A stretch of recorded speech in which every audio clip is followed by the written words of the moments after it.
గోవింద వెంకటేశ్వర స్వామికి ముడుపు వేస్తే కుబేర కటాక్షమే. కలియుగ ప్రత్యక్ష దైవమైనటువంటి వెంకటేశ్వర స్వామికి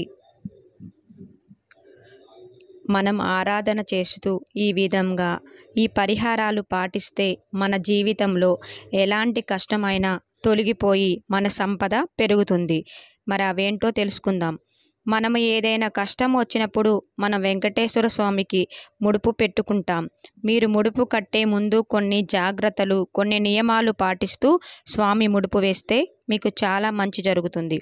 అది ఎంత కష్టమైన సమస్య అయినా సరే దాని నుంచి తొందరగా బయటపడడానికి పరిహారం దొరుకుతుంది.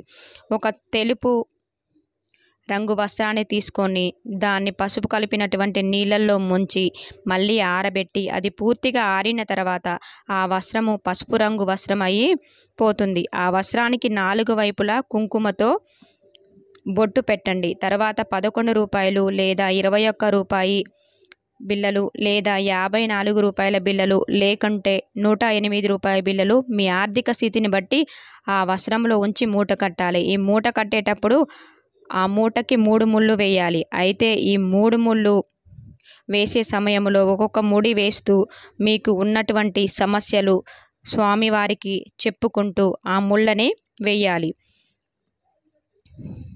ఈ ముడి వేసే ముందు మీ ఇంట్లో గణపతికి కొబ్బరి నూనెతో దీపారాజన చేయాలి. తర్వాత గణపతికి నమస్కారం చేసుకొని ఓం గం గణపతియే నమః అంటూ 21 సార్లు చెప్పుకొని వెంకటేశ్వర స్వామికి ముడుపు కడుతున్నామని గణపతి దేవుడికి చెప్పుకోవాలి.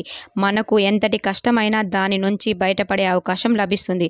అంతేకాకుండా 3 ముళ్ళు వేసేటప్పుడు కోరిక చెప్పుకున్న తర్వాత ఆ ముడుపుని మీ పూజా మందిరంలో ఉంచి వెంకటేశ్వర స్వామి అష్టోత్తరం చదవాలి. 108 గోవిందనామాలు చదవాలి. ఆ తర్వాత పచ్చకర్పూరంతో ఆరతి ఇవ్వాలి. వెంకటేశ్వర స్వామికి పచ్చకర్పూరం అంటే చాలా ఇష్టం. ఇలా ముడుపు కట్టిన తర్వాత నీ కోరిక నెరవేరిన వెంటనే ఆ ముడుపును తీసుకొని తిరుపతి వెళ్ళి వెంకటేశ్వర స్వామి హుండీలో ఆ ముడుపులను వేసేటప్పుడు ఆ ముడుపులో ఉన్నటువంటి ధనంతో పాటు వడ్డీని కూడా ఎంతో కొంత కలిపి వేయాలి. ఇలా ప్రత్యేకమైనటువంటి విధి విధానాలను పాటిస్తూ వెంకటేశ్వర స్వామికి ముడుపు కట్టుకున్నట్లయితే స్వామి యొక్క అనుగ్రహం వల్ల ఎంత కష్టమైన సమస్య అయినా సరే దాని నుంచి చాలా సులభంగా బయటపడవచ్చు.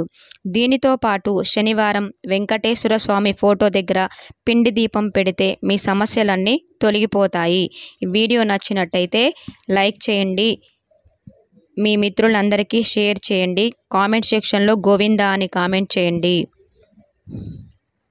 మన ఛానల్ని సబ్స్క్రైబ్ చేయండి.